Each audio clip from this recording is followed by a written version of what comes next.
It has been a long offseason for the Red Sox, but there is hope on the horizon, we promise. This is Baseball America's Quick Hits. I'm Carlos Colazo, here with Geoff Pontes to bring you some of that hope. Today we're talking Triston Casas. Geoff, Casas is one of the better first base prospects in baseball. What more do you have on him?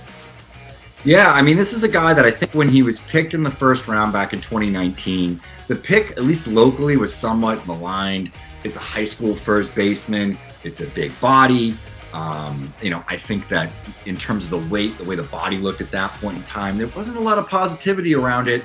Since he's been in the Red Sox system, he has shown that he is an advanced hitter with bat-to-ball skills, power, and maybe even more power as he starts to tap into some of that. Over the last couple of years, he's had good seasons in the minor leagues. He's been playing in the upper levels of the minor leagues, represented his country in the 2021 Olympic Games, and made his debut in Boston last year. And I think there were some positives even within that time. Yeah, first base maybe isn't the sexiest position, but what's typical of first basemen is they really mash. Does Casas have that typical slugger profile for a first baseman that Red Sox fans can get really excited about plugging in the lineup?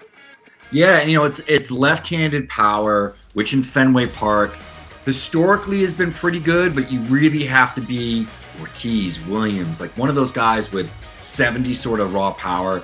That's within Triston Casas' bat. Hasn't fully tapped into that yet. He's still very young, still sort of learning his swing.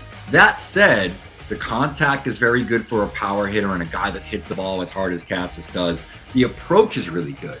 And those are the sort of things when I'm looking at a player that's going to potentially debut or be a full-time player as a rookie or when they're very young, they need to sort of have those advanced plate skills because everything's going to be a little bit harder than it was in the minor leagues. So you can expect that strikeout rate to go up. The walk rate will go down a little bit. But if you have strong enough skills, you can kind of balance that a little bit, and that gives you some time to sort of tread water before you really learn how to swim.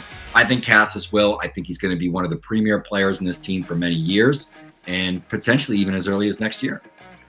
Yeah, so you got a little bit of a taste of him in 2022. He's looking to establish himself in 2023. What should the expectations for Casas be in his first full season, presumably at the major league level? Yeah, I think you look at how young he was in AAA last year, what the production was, even dealing with some injuries in the middle of the season.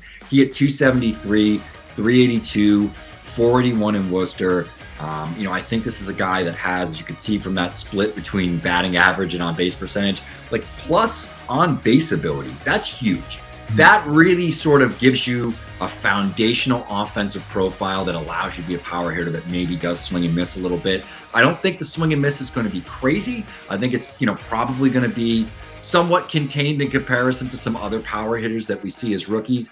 This guy could be sort of the X factor for the Red Sox this year. If the lineup is good, if the offense is productive as it's been over the last several seasons, this is a guy that could sort of be a power hitting tandem with Devers, which is something the Red Sox desperately need going into 2023 if they're going to compete or just be watchable for most of the season, Absolutely. Well, hopefully Casas gets Boston fans excited. Hopefully he lives up to the expectations. Our highest rated first base prospect right now.